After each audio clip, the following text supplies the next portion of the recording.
айта кетейінші, негізі Жанерке басынан білдің ғой, негізі Жанерке енді жай айтайыншы, олай қатты айтып жатқан жоқпын, жанымда ашып айтып жатыр, я саған білдің оның экс-әйелі бар екенін, оның сыртта да солай сөйлесетінін де бастан аяқ білдің ғой Жанерке. Негізі әйелі бар екен білдің ғой, ажырасқан екен білдің, соған да келістің, ұсынысқа да шамалы крючок тастадың, я өзің де қадамыңнан болды ғой инициатива, оған неге қазір келіп алып аспаннан түскендей болсың да?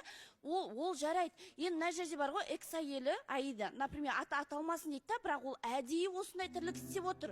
Сен неге соған беріліп, осындай драма жасап жатсың? Всегда Нұрдәулетті драма жасайды дейсің. Осы жерде сен Аиданың сондай манипуляциясына көнбеуің керек еді. Я жарайды, сөйлесе берсін, маған бәрібір.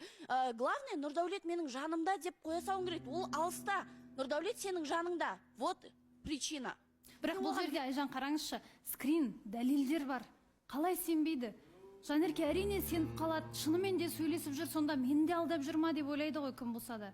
Бірақ сіздің айтып отырған затыңыз жалпы бұл бұрынғы әйелі бар деген, ол бәрібір де ол өмір бойы солай қалады ғой дегендей айтар едім, егер де араларында бала болса. Диас. Ал осы қалын мен аяқта Нұрдәулет шынымен де вообще бір не істемей отырмын да, түсінбей отырмын. Негізі Нұрдәулет өзінің сезімі ашыла ма, ашылмай ма, болмаса біреуді жақсы көре ала ма, көре алмай ма деп Жанеркеге ұсыныс тастаған мүлдем дұрыс емес. Жанеркені бұл жақта біздің көзімізше бір подобная крыса сияқты көрсетіп тұрды. Бұл өте қате дүние. Және де Нұрдәулет бұл таныстықты амалының жоғынан бастаған секілді. Ол бастады и так солай. Сондықтан ары қарай қалай шығам деп білмей, әдейі Аидаға айтқан секілді, сен Жанерке мына нәрселерді жібер, осылай біз таныстықты тоқтатайық та, Аидамен бірге екеуміз болайық деген сияқты бір планы болған сияқты болды менің ойымша. Сосын аяқта Жанеркені көбісі не істеп жатыр ғой, сенің кінәң деп. Жанеркенің бұл жерде ешқандай кінәсі жоқ. Енді жаңа айтып жатыр ғой.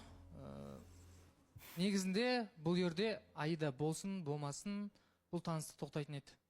Өйткені менің экс-әйелімді ұмыт тұратын, менің одан әрі сезімді ашатын қыз ол Жанерке емес екен, мен түсіндім. Сен Нұрдәулет, мен саған осыны қашан айттым?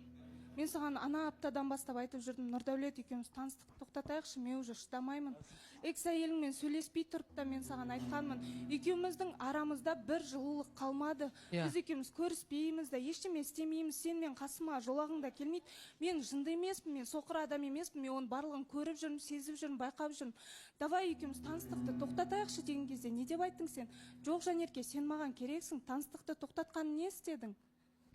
Ол осындай, маған келеді, басқа нәрсе айтады, экс-әйеліне барады, басқа нәрсе айтады, ортаға шығады, мүлдем басқа нәрсе айтады. Сен негізі өз-өзің танисың ба?